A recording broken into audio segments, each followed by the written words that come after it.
Hi, everybody. I hope everybody can hear me. We're attempting to do this today without my usual tech support that I have sometimes with the Arts Council. Um, and I'm just going to mute everybody for a minute and say hello. I don't think you're able to see my face, and I'm having a slight issue with that, but I hope it's all right that y'all can just see my workspace. You can see some of the things I'm doing over here, and we'll just talk about the art. Thank you for those who are responding in the chat. That's very helpful. Photo references. So we have Rima and Claudia, my friends and my longtime students, and they are both supporting me today and helping out. When you put questions or something in the chat, we may or may not be able to immediately respond, but please bear with us. We are trying to respond to everybody. And I know Rima and Claudia have the chats open, and we'll all try and respond and do what we can. I'm going to unmute them now so that you can hear them as well. We'll be chatting a little bit about our work and process. So let me show you guys a little bit of that image that was put up on the website and wherever else you may have seen it. I also posted it in the chat as a link. Awesome. The Amazon link. Awesome. Thanks, Rima.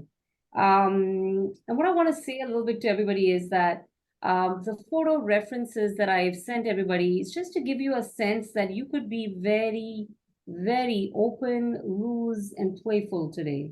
I'm going to show you a couple of small techniques with some of those photo references. I'll tell you which one I'm looking at.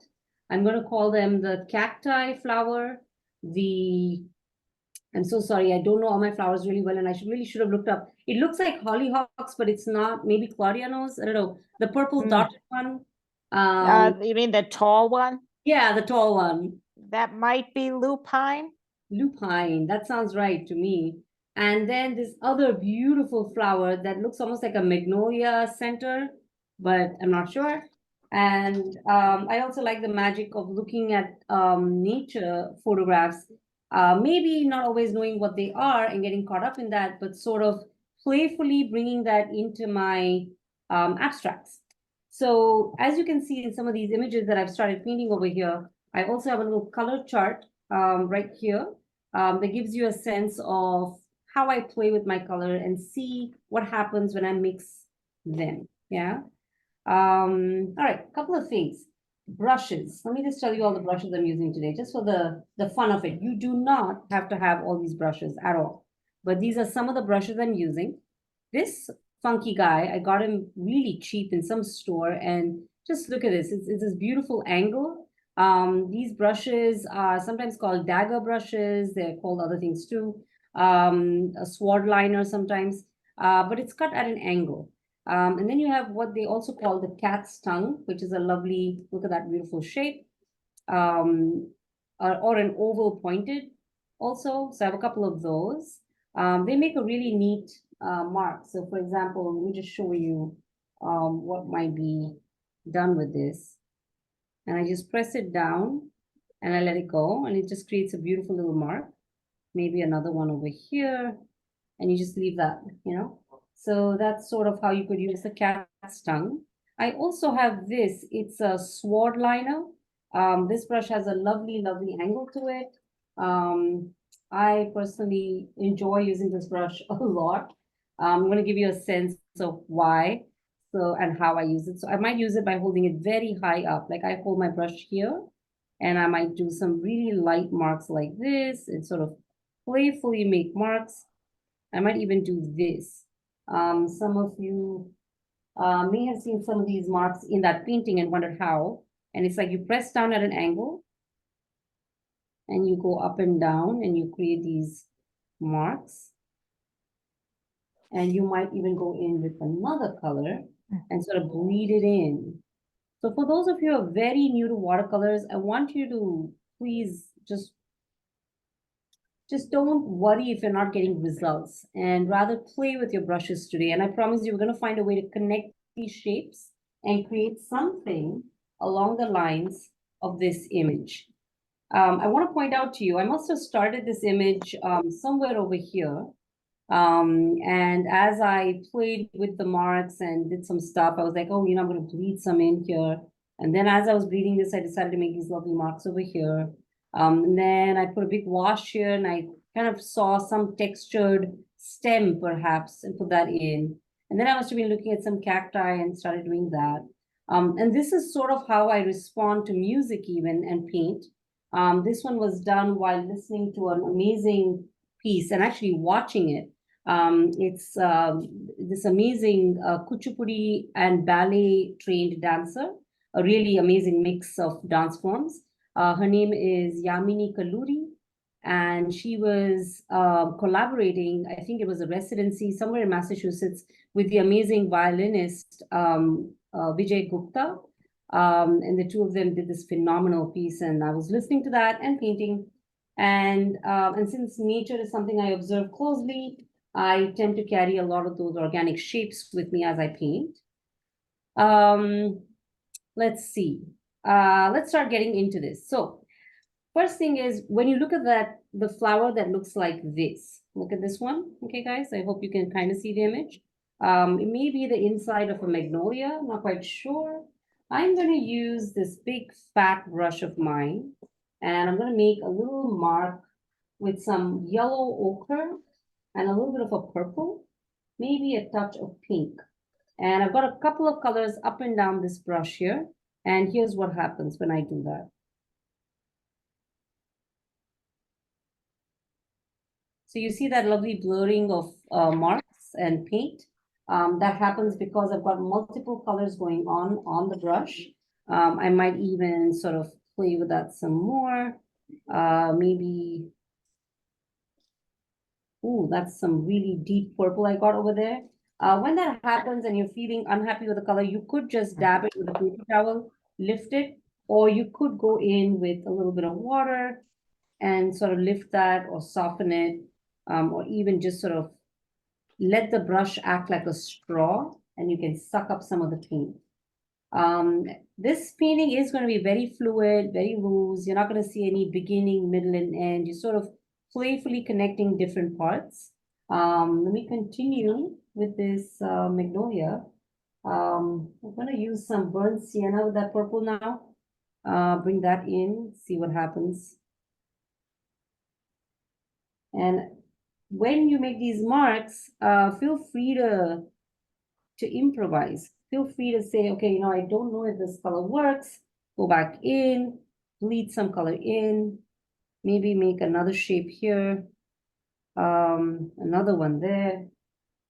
Just play with these. Like, as I'm doing this, like, I want to imagine that I've never painted before, and I'm thinking, what would happen if I took some purple and did these little thin lines here, because this flower has some really lovely thin lines. You can even take a very thin brush to create those lines if you feel nervous about doing it with a thick brush. So let's see if I can simulate some of those lovely lines. Let's see. Yeah, something like that. Now, as you can see, this does not look exactly like that flower, but it does start to feel like you've taken inspiration from this flower and you've made something from it. And now I'm going to use a little bit of some greens that I have. Now, you might wonder, what color? How is she just picking up these colors? Well, let's say you have a very basic paint box. For those of you who have painted before, I'm sure you have a system or you kind of know what I'm doing already. But for those of you who are absolutely brand new to this, please think of it as your handwriting. So you see how when you write and you have a personal handwriting, you don't question it. Maybe you want to change it someday, but for the most part, you don't question it. You're like, okay, this is how I write. And you write, and as long as it's legible and it is something that, communicates clearly, it works. In a similar way, use your paintbrushes and find your personal language. So if you use a color, and even with the colors is what I wanted to say. Let's say you feel like you look at that magnolia and you really want to match that pale pink, and you take your time and you find that particular color and you test the color over here, that's fine too. Or maybe you're a bit like me and you very quickly just put the brush into the paints and say, hey, I'm just going to take whatever color comes up for me and play with it. That's totally fine. So I just wanna say there's no right way today. Maybe consider a couple of things that if you want to keep some sort of control over the image. You could do things in a way where you keep enough white space between the different experimental elements that you create today.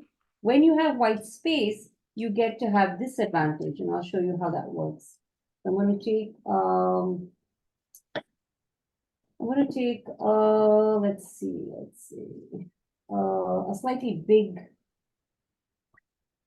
cat's tongue or pointed over wash.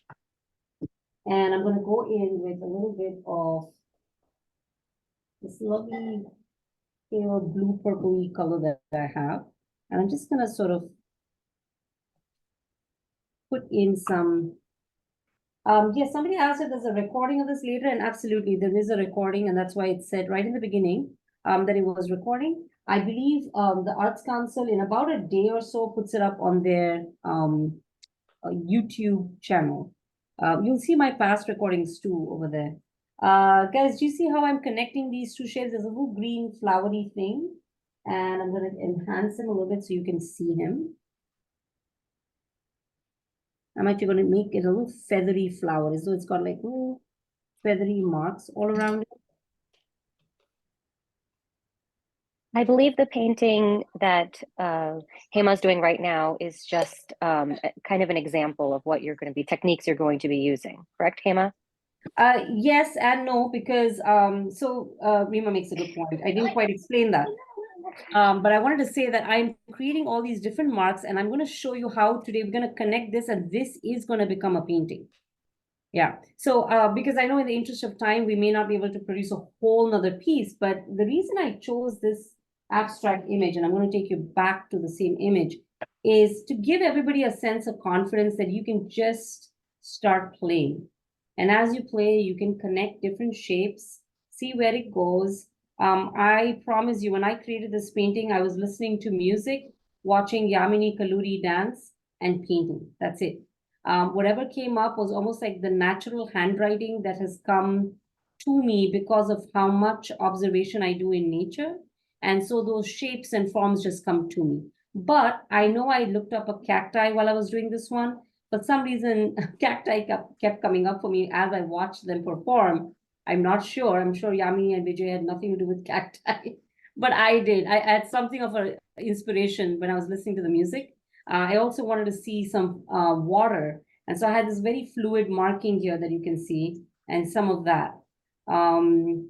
So again, to tie back to what Rima was saying, and for everybody's understanding, I'm creating these shapes.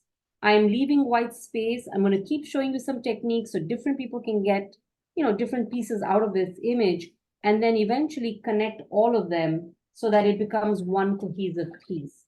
And how you do that, I'd rather you didn't worry about it. I'd like everybody to just enjoy painting right now. I know it sounds crazy. It's like, wait, we don't have a plan here? No, we don't. And it's only when you don't have a plan sometimes that you'll really start to be playful. All right, I'm going to switch to the next image, which is the one of the, I think it was called lupine, Claudia was saying, possibly. So I'm going to just look at the lupine. Yeah, Claudia? Oh, I thought you said something. No. Okay. I have some olivey green here, and I'm going to just sort of bleed some yellow into this. And you see how those colors merge? And I know there's a bit more yellow in this plant. So I'm picking up a little bit more yellow on my brush. Give me a second while I pick it all up. And I'm looking at the photo reference, but I'm sort of playfully adding this sort of, do you see these strokes? They are the tip of my brush being pressed down like this and just creating tips, like little pointy marks. Okay. This too can create an abstract image eventually because they're going to connect to these other flowers, not in the usual sort of bouquet fashion or on a plant with stems, but they're all just going to create like this fluid abstract image. Now those flowers are fairly round. I feel like it's the yellow parts that are pointy. So I'm going to go in with a slightly different brush stroke. Let me see. Okay, I'm gonna use actually a little round brush that I have, a very tiny one. It's a size 6. If you don't have too many brushes and you're using just 1 or 2 brushes, don't worry about it. Just enjoy the process. Because these videos are up for grabs later, you can watch on YouTube and slow it down, etc. You could be creating this, all over again with more brushes the next time. All right, let's get this going. All right, so some of these are going to bleed into the yellow, which I think is just absolutely perfect. And the other little tip that I always have for my students and for everybody and for myself, if you ever see me painting, and if you actually watched my eyes, you would see that I squint all the time. And it's only by squinting that I can reduce the amount of information going into my eyes so that I can actually focus on what's necessary. So what that means is, like, I might notice as I squint that these are actually sort of in a row, and I shouldn't mess that form. These flowers actually are growing, these petals or these little flowers in a row. So I should try for that at least. I'm gonna bleed in some more pink. It seems like there should be more pink now. So I'm gonna do a bit of that. Some of these flowers are sticking out a bit. There we go. Having done that, I really want to get in some green spaces. And I've been wanting to think about how I can connect them. So here I'm putting down some water, which I'm going to color slightly so you guys can see it. Just putting in some water. Sometimes when you put plain water like this and you create a little shape, maybe just think of it as a little shape that's sort of going off into the rest of the drawing, just some kind of a weird shape. Don't worry too much about it. Yeah, you see that? And I'm gonna go in with some brighter yellow here. So I'm just gonna leak in some yellow. See that? All right. And along with this, we're gonna bring in a little bit of a blue green. So it almost looks like watery, some kind of a water body color. And let's see if that works. Oh, there we go. Yeah. Now, at this point, it feels like you're a bit out of control. It might even feel like, oh my God, I don't know what's going to happen with this painting. Don't worry too much about that just yet. You're going to find that it's going to keep changing as we paint. One of the nice things that I like to do, that I really enjoy doing, is to take a very thin brush, which I think will have to be this one. Take a slightly darker paint. Now, when you come towards where it's really wet here, and if you drag that paint out like this, like so, you get these beautiful thin lines. And that helps you create some of your abstract shapes. So I'm going to create a little feathery, I don't know what this is, but this is going to be a little feathery something over here. See that? Let's see if we can bleed in some pinks and see what happens. So if I touch a pink, if I charge this area with some pink, and I was to make some shapes like so, that's another kind of abstract shape happening over there. Now, I know these shapes don't all seem to be working together just yet. So again, just bear with me. We're going to keep playing. I want you to think of it as a way to just see what happens when you make these marks. As you can also see, I'm not being too particular about which color goes next to which color, but I will say there is some method to the madness. I would not have put a very dark color here because I have a dark color here and here. So I would put a lighter color here. Just think of it like that. For those of you who are thinking more advanced thoughts of like color theory and such, maybe you want to harmonize. Maybe you want a fixed palette of like 5 colors and you just want to paint with those, so that you get a natural sense of harmony in your painting. But since we're talking to such a mixed crowd today, I was gonna say, just think in terms of darks and lights, maybe some warm temperatures and some cool temperatures. So as you can see, the blue area is obviously quite cool. So you have a nice warm yellow next to it, something like that. The other thing to think about is the white spaces that I'm leaving in between. So let's just see what happens when I do this and I leave some white spaces. And you see that little thin line? It really makes a big difference. When it dries, it's going to look really pretty if you leave that. So think of leaving the whites like a bit more consciously. Make sure there's plenty of white lines. If you're going to do something down here like I am right now, maybe you'll leave some whites on that side. And I have some tape down here, so this is actually going against the tape. I like the idea of making something dark here at the base of this image, because these yellows are going to butt up against the white. You see, the white tape is eventually going to get peeled off, and then that'll create a lovely white border. Let's see. I'm using the cat's tongue as a sort of like almost like a drawing tool. I often use my brushes as a drawing tool. I find that it's very satisfying to create lines with my brushes. So think of playing with your brushes. Do you see that little thing down there? It's all created with just one brush using the edge. This brush has a very nice thin point and a fat point. So it's got these multiple mark making abilities. Now, for those of us who are just working with, say, the humble round, I'm going to use this lovely humble round and just create some more based on the cacti image. All right, let's get into the cacti image. I put down some yellow marks here before, and I'd like to show you how I'm going to create that cacti. So you see those little, I don't know what they are. If somebody knows what they are, please give us a shout out in the chat. It'll be great. Yes, there will be a recording, guys. And what are the other questions here? Are we creating the painting right now, or is she just showing techniques that you? Oh, I think Bima must have been responding to that. Sorry, and thank you for the question. Again, this is the painting. It's all going to connect and become a painting. We have 1 hour, folks, and there's different levels of people in this 1 hour, all enjoying it together. I'm trying to maximize and give you all something to work with and connect those dots. In this painting, let me point out just before I go back to the round brush, I am sure all of you saw the image already. It's not really one connected huge painting, but it just works. For me, at least it does. I hope you are all inspired by it too. But you'll find your own language in your abstract art. I love all the little bits of white. I like how all the colors mingle.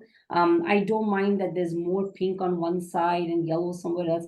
I think part of the beauty of abstract paintings is that there's an unpredictability to it.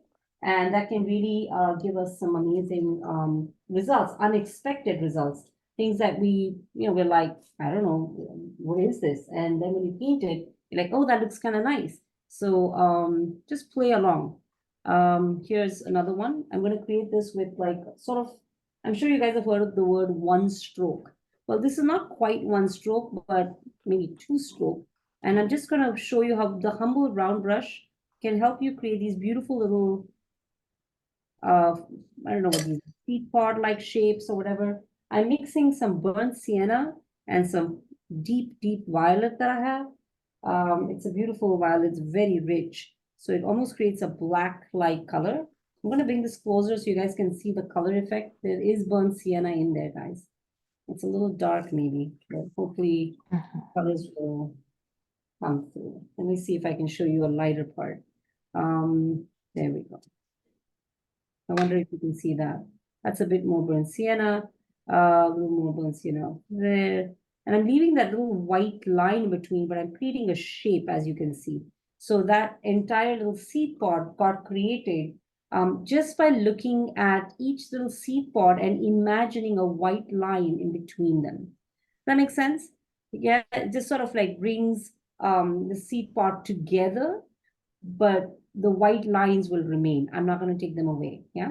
Now I'm going to pretend like there's some little yellow thing. I see something on the top of the seed pod. I can't quite make out, but I'm going to put in a tiny little dot-like structure there.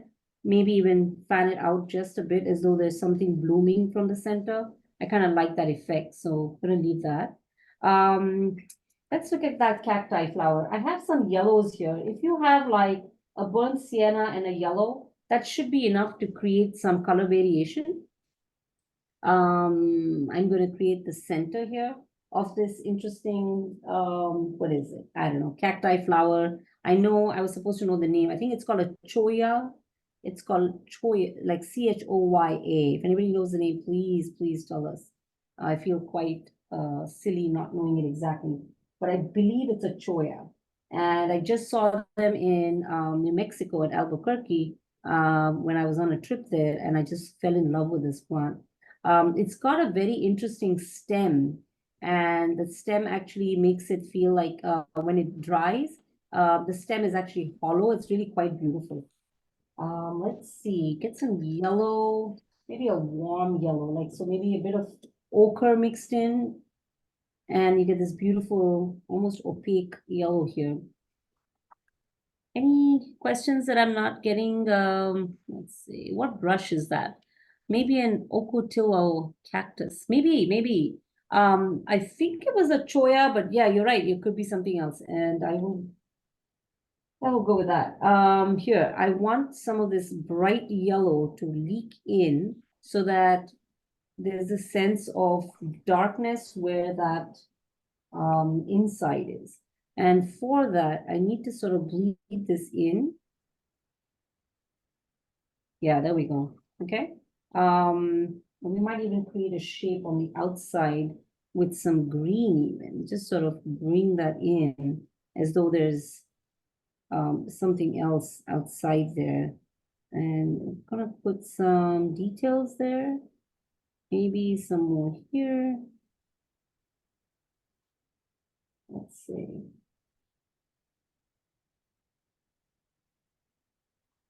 Yeah, you see how I'm sort of playfully painting a negative shape here? And I'm not gonna bother too much with exactly where the stem is and all of that. I'm just gonna paint it as though I've got multiple things going on around it. And if some of the paint bleeds, don't worry about it, just let it go. It's okay. Yeah, there we go. Some negative painting to create that cacti shape. I think we need a bit more of another sort of I don't know what those things are, but it's sort of like the bulbous part of the flower. And I'm just gonna create some shapes there so that we have that. I'd like to create one more slightly bigger shape just to go back into the abstraction.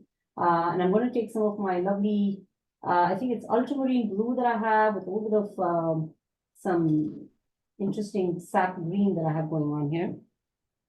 And I'm going to bring it into this part and just sort of play for a bit. So sometimes I find that, Hema, yeah, go ahead.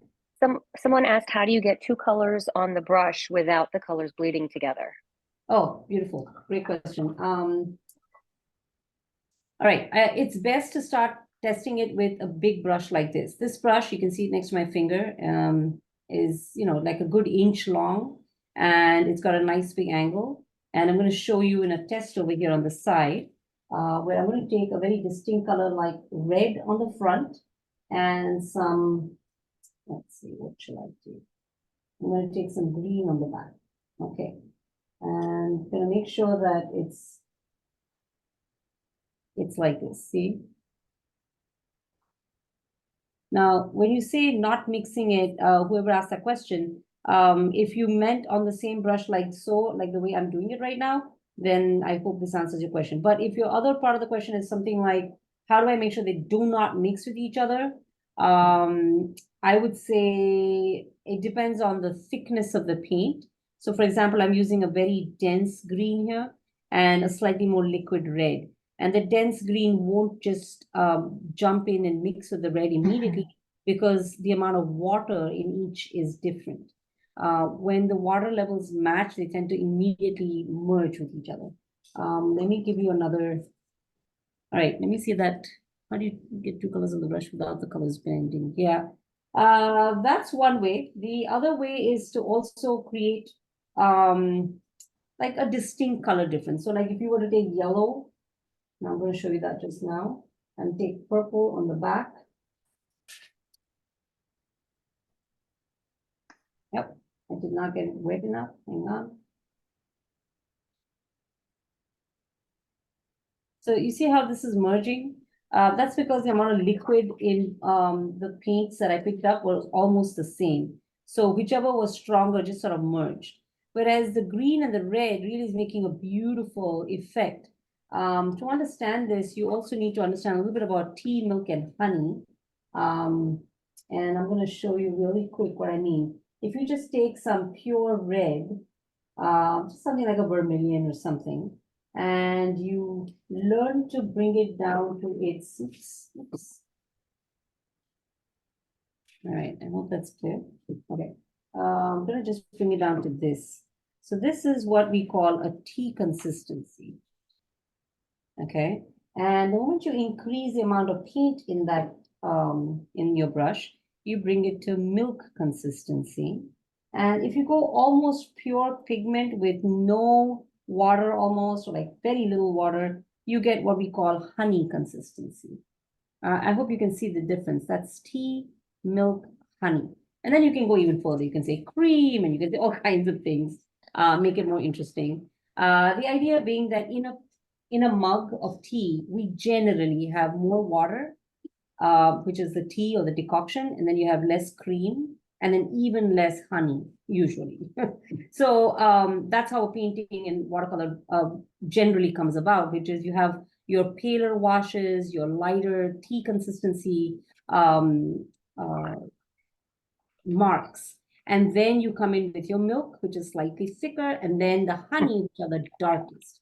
That doesn't quite apply to what we're doing today because it's such an abstract image that you may not see that really unfolding in that way. But it does still apply. So for example, right now I'm creating these very general, simple, some kind of leafy green marks as though there's a whole bunch of foliage, let's say, happening.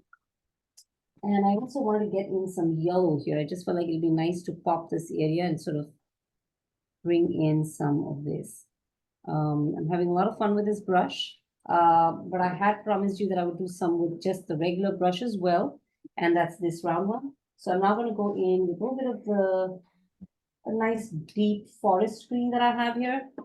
And I'm going to show you how we could even make some of these marks with just this brush. So I'm pressing the brush down. Okay, you see how I made that with just the round brush. Then I'm going to bring some yellow on the same brush, okay? Going into the same area and sort of playfully doing this. You see that? So what that does is even with this humble round brush, you can create some very pretty marks. By the way, I seem to have lost the depth there in the tops, but I can put that back in. I can actually go back in, take some honey consistency and sort of bleed that back in. You may notice that some of my colors are a bit stronger because of the camera here and the lighting. I will be posting this image probably tomorrow, so you'll get to see it. We're at 7:33 and it's about time to show you one or two more images so that I can, let's see, let's go back to the lovely little magnolia flower. This time I'm taking a little bit of dark crimson, which again, I'm using just my humble round brush here with a nice point. And I'm going to create some of those shapes that are in there. This is another part of abstract painting that I love, which is that you can actually create these beautiful detail marks on top of these very abstract shapes. So I hope you guys can see this and appreciate how these little sharp. Hema, what colors are you using? Yes, to add color to different sections of the brush.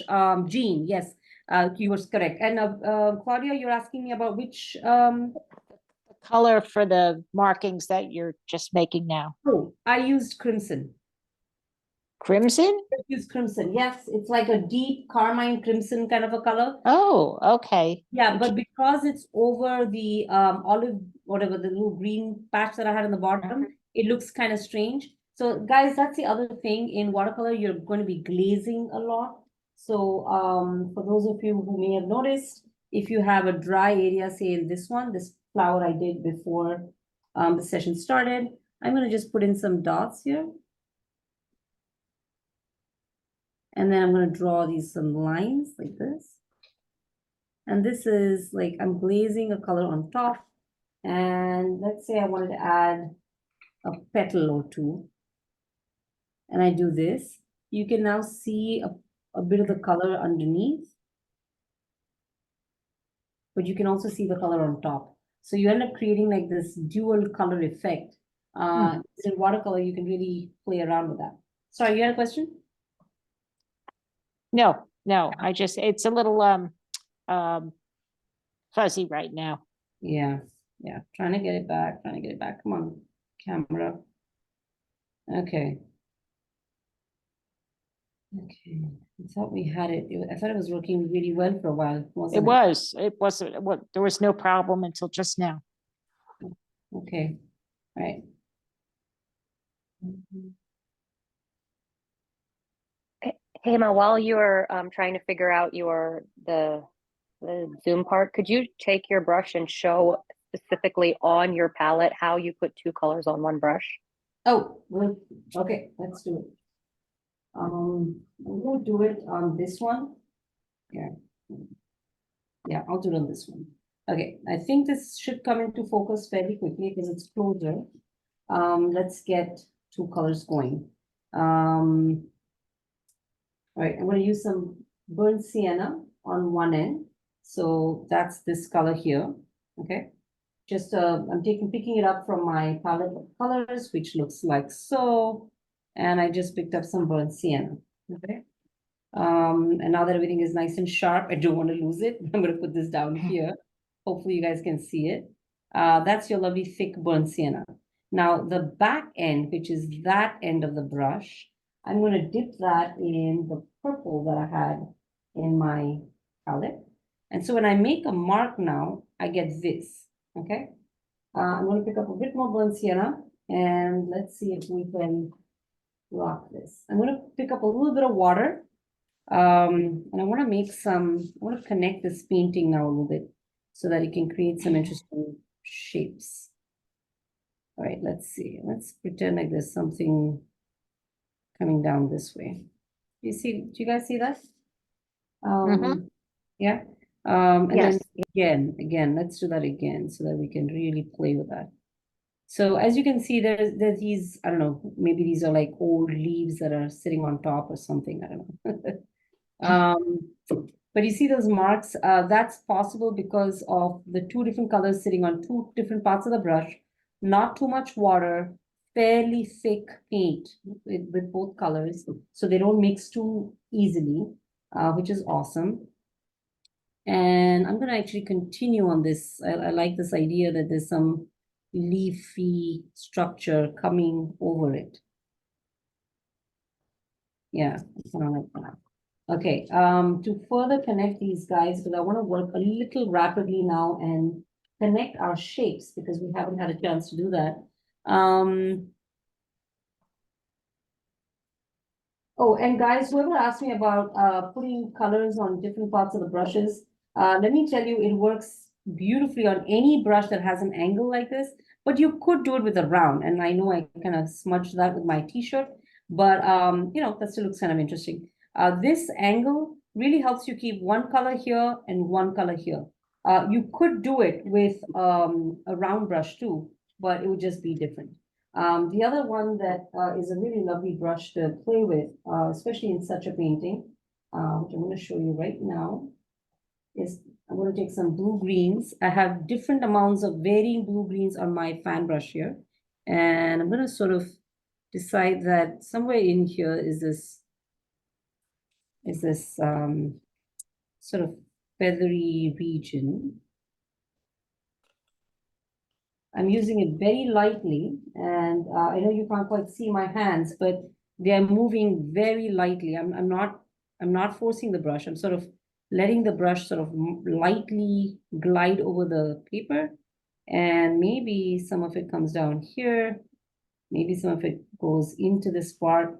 Oftentimes connecting shapes in a painting, especially an abstract like this, and bringing similar colors down to the other side really helps transform the painting and connect different parts that otherwise seem maybe very disparate or disconnected, etc. Let me see. There's another one thing that I wanted to do, which was like in terms of the flow of this painting. As you can see, there's like some action there. There's action flowing this way. I'm not quite sure I love this, so I want some kind of a dark depth there. And I'm thinking, what if there's these feathery things coming out from here? And you see how, like, this is a very playful decision. This is not a decision that I could have thought about and been very sure about. But I don't know, we'll see. We'll see. And believe me, I've thrown away many paintings. So if you're doing this for the first time, just go along with it. Play with it. See if this is something that is producing an image that you might keep, or would it be an image that you just, yeah, there we go. Here. Okay. All right. Now, when I look at this painting, the part that does not feel very good to me is this part. Okay, this is getting a little advanced, but I think you guys will appreciate this. Anybody who's looking at this painting will have their favorite parts and their not so favorite parts. I love this area. I love this area. I love the way this little flower guy came out. I'm not so sure about this strange conical effect here. And so I'm going to let him be right now.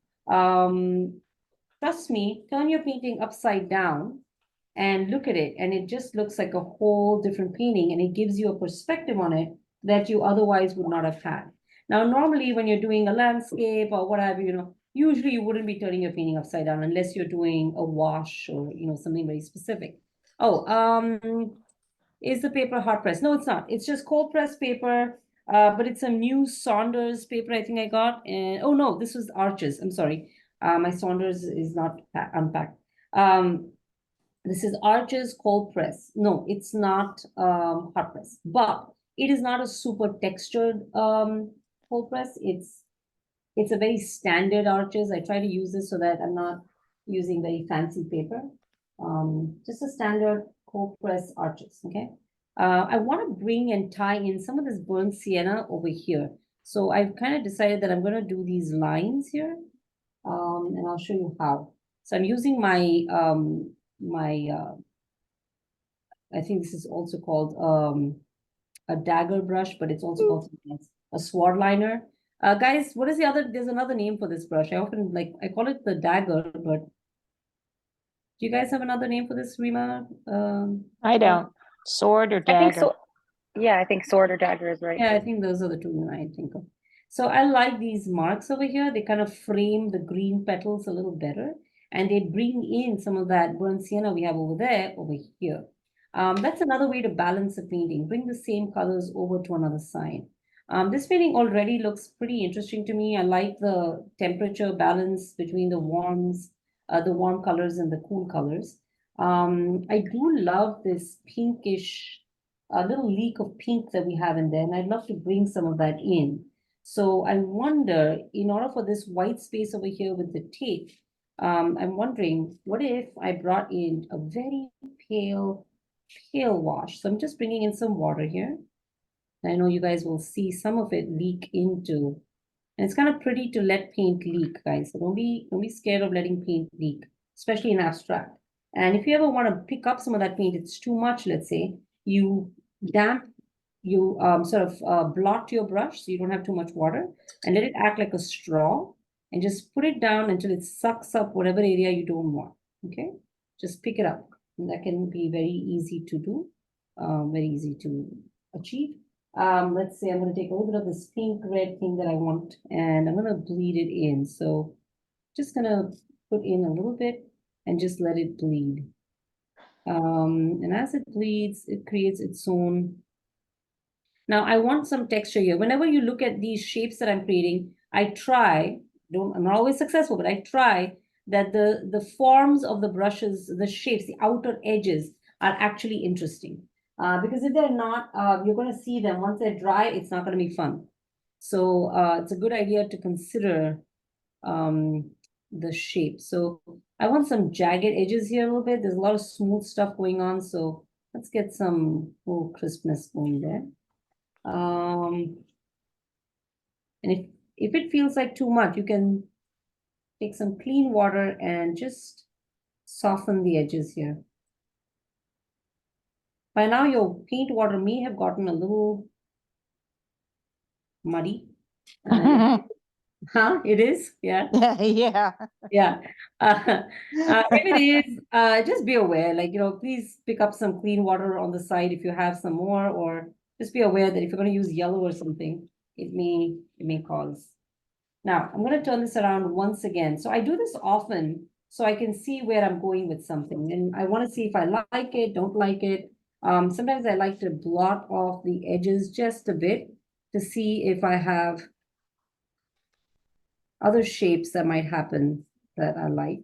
And I think it is. It's better for having been blotted a little bit and having some sort of a very soft effect going on over there.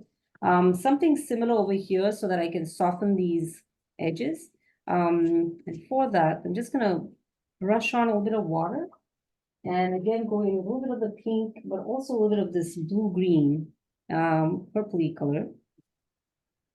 And sort of bleed in this so that these petals are not so, I don't know, with such sharp edges. So I just want to sort of pop that out a bit. I feel like a little bit of the blue-green will help. Let's see. Yeah, I like the way this is leaking in a little bit, so we'll leave that there for now. Let's see.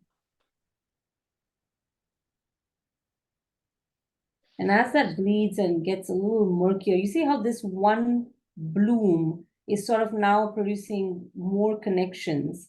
And I think it's better for it.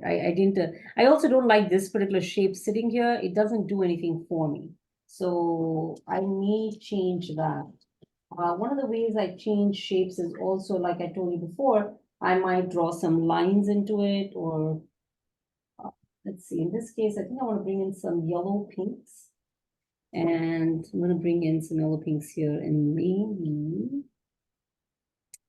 maybe just sort of create some tiny little, like as though there's a flower tucked away behind, and then one over here so that there's another one. Maybe it's multiple little things living in there. Not quite sure, but it's in there. And with the green and the blue, I'm going to go in and create. So this is another technique that you guys can use and have some fun with. Wherever you have a really nice damp area, you could go in and just leak in some, let's say some texture. You want to make some texture, you can leak some honey consistency paint and let this create a lovely little texture there. We're not quite sure what that is, but I love the idea that in nature there's so much texture that you can just bring that in and let it become a whole nother element in your painting.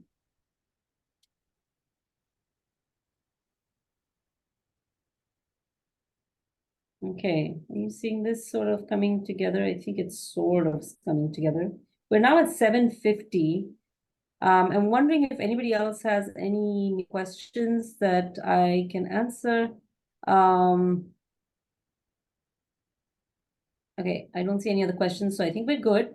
I wonder how everybody's doing, and if you feel like this is working for you, I hope some of it has brought about some playfulness in your painting and connecting things in a way that may not have been, consciously possible, but now you trust maybe a little bit more and are like, all right, I can create something without knowing what it's going to become. Here, I'm going to create some thin lines now. I often go in with thin lines when I start to feel like I need to tie the painting together a little bit. The thin lines draw our eyes to like to focus, to bring in some. So here, for example, here, I'll do like a random petal shape, and you see that? That creates like this illusion of, say, a flower. What else would I like? Ideally, I really want a soft, this area that's very beautiful and soft, I feel like needs the same treatment as the thing that we did up there, on the top right. And I'm going to put in some honey consistency blobs of paint and just let it sit there and leak into this flower. So it's sort of bursting forth with even more, like, just interesting points. And when it dries, it becomes really beautiful. I also want to use some more sharp lines. Like I was saying, I want to bring some things into focus. Okay, I'm going to put in a stem. And to do this, I have very little paint. a nice sharp point, as you can see, and you're just creating little curved lines, sort of as though you're curving the lines to match the curvature of the plant. And it just lives there somehow. Maybe there's another little curved stem going this way. Maybe a little bit of that stem is peeking out through here. Let's see. I feel like a bit of a stem going through there would be sort of nice. So leak it through the water. There we go, all the way to the edge where the tape is. I'd like to go in with a bit more of that blue green, just a tad. So getting in some greens, some blues, and possibly bringing it all the way to the edge, but with really feathery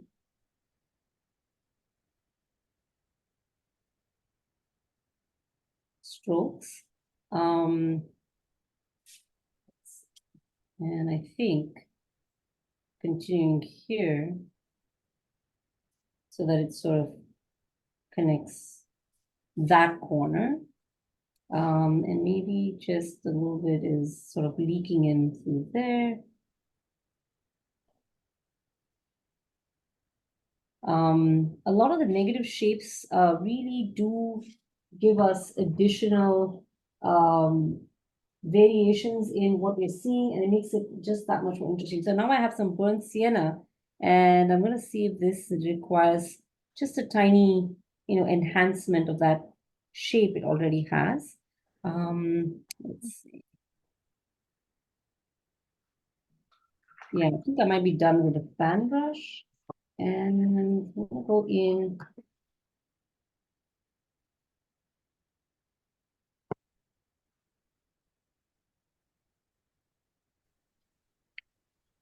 Hema, someone would like to know why the class is so short when you talk about so many techniques. All right, great question. There's never enough time. There's never enough time. Our classes at the Arts Council are 3 hours long and there's still not enough time. Okay, I'm so sorry, Shana. I would love to give you more time. If you're interested in more of this, please write to me on the site, and we can talk about this. I've been wanting to offer more online classes, like proper paid ones. These are like little free sort of introductions that I'm trying to do so that people will feel hopefully happier about doing watercolors. I've heard so many people tell me that watercolors are the hardest. I don't know, Rima, Claudia, you wanna? They're hard. But Yeah, they were. I can't compare them to oils and acrylics because I haven't done oils and I haven't done acrylics really in a long time. Uh-huh. I hated them in high school, and then now that I'm doing them and I've finally gotten it, after 2 years of study with Hema, I really feel like it's clicking, and I'm not scared to touch my paintbrush and paint to paper, which I think was a huge goal for me. Oh, that's interesting. You mean like you actually felt nervous, or sorry, like maybe I'm not understanding it perfectly. Yes, I felt nervous even like starting a painting because I would be like, I'm gonna mess it up, or it's so hard, I'm not gonna be able to do it. And Right. so I appreciate the classes because it gives me that confidence to try different things and really just get out of my own head. Right. Yeah, and we support, I think it really helps to see demos, right? I think would you say the demos are actually more helpful than whatever I speak? It's like the act of seeing it being painted, maybe? Absolutely. Yeah, I would agree. Okay, so let me answer some of these questions. Susan, the recordings will be on the Arts Council YouTube channel. So if you put Arts Council of Princeton in YouTube, it should pop up quite easily for you. Let's see. Next question. You love the demos. Yay. And Okay, I'm wondering why this class is so short when you're talking about so many techniques. Because it's a free class, Shanna, it was just something that I thought would be fun because I've heard so many people say that watercolors are so hard. I just wanted to kind of break that apart. We don't have to be painting apples and bananas. We could be just painting whatever. And watercolor is one of the best mediums for abstraction and being playful. I think so, at least. Now, how do you make it so that it's not muddy? How do you make it so that you get those multiple color techniques and etc.? That's what the classes are for. Rima and Claudia have been taking my classes a long time, and and frankly, they can completely paint independently now. They really, what I've seen with my students and all of them is this, they're willing to play, experiment, try techniques. You may or may not get like, you know how in YouTube you have these like, do this, this, and this, and you will get the perfect painting. Well, that's great. And I really value YouTube. I love all of the amazing watercolorists out there sharing their techniques. But I will say that you can find your own language.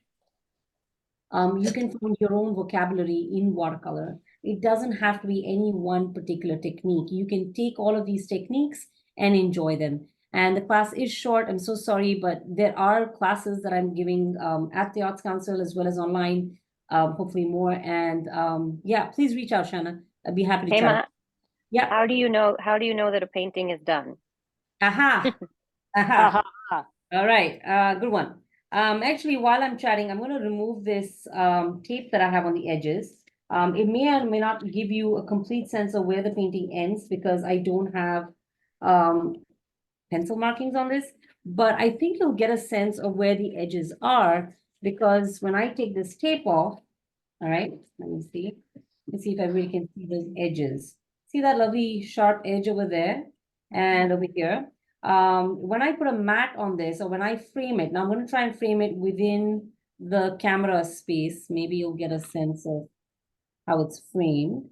The bottom edge of the painting right now is framed in the camera, and so is the right. Okay, so this corner is framed in the, and it looks kind of complete to me. It looks playful. There's some white parts left that balance out the rest. Now the right side, frankly, is framed like this. Now look at the bottom right corner, and that's how it's framed. That's a lot of white space. So I may have to go back in and play with that a little bit. So I hope that answers your question that really you can't know perfectly. I would say several things. Stay with your painting. Do not touch it for at least 5 days. Come back to it, play with it, see if it's done, and maybe put a mat around it or take a photograph, crop it. And when you see the edges on that against, say, a black window, you'll know. You'll be like, oh, I like the negative spaces. I like the white, or I don't like it. Okay. That's another way to know about finishing a painting. Oh, you're very welcome, Cindy. Anne asked, will we leave the blank space to the right of the lupine? And I didn't, by the way. I sort of filled that in. I wanted this connection, but I love this white space here. I love the white, like, you know, the lighter spaces up here and here. And I think I have some lighter spaces here. I will stay with this till tomorrow and then decide if it's, you know, finished. If it's not, I might add a few touches and I'll definitely crop it correctly and give it to you so that you can all see it. Oh, hi, Cindy. Okay, I hear you and I see that. Fantastic. I'm so glad you renew your art membership. And wow, Northwest Wisconsin. Thank you for joining us tonight. That is so cool. I'm so glad. Hi, Nan. Thank you. You're very welcome. All right. I think we've hit the 8 o'clock mark, and I know if Melissa, who normally helps me from the Arts Council, would have said time to wrap this up. Yeah, Claudia, Rima, how is it? Do you want to show us your work for a quick second before I shut down? Okay. Sure. Oh my God, there you go. Okay, let me quickly spotlight Claudia for a second. Replace spotlight. How do I do that? Replace spotlight. There we go. Oh, that's beautiful. All right, Well, so it's getting much there. room for stuff to do, especially that bottom left-hand corner and that lupine. Oh my God, playful, playful. All right, time to show Rima's. And here's, I have to cut this off. Oh Ooh, my, oh much my. better than mine. I love it. Great Oh, color. so fun. yeah, I just kind of went nuts. I love it. I love it. I love it. Thank you, Elaine. Thank you, Anne and Shelley. I'm so glad. I'm so glad. Thanks, Susan. Oh, you joined from New York, Deborah. Oh, Deborah. Hi. All right. All right. I'm saying hi to everybody, and I really have thank you. All right. Have a beautiful evening, rest of the evening, and take care. And let's do this again. Thank you. Bye. Bye, Thank you, Claudia, everyone. so much. Thank Bye. you. See you soon, Hema. Yes, Yep. see you guys soon. Yeah, next week. Yep. Okay. Bye-bye. Bye-bye. Thank you, guys. Thank you.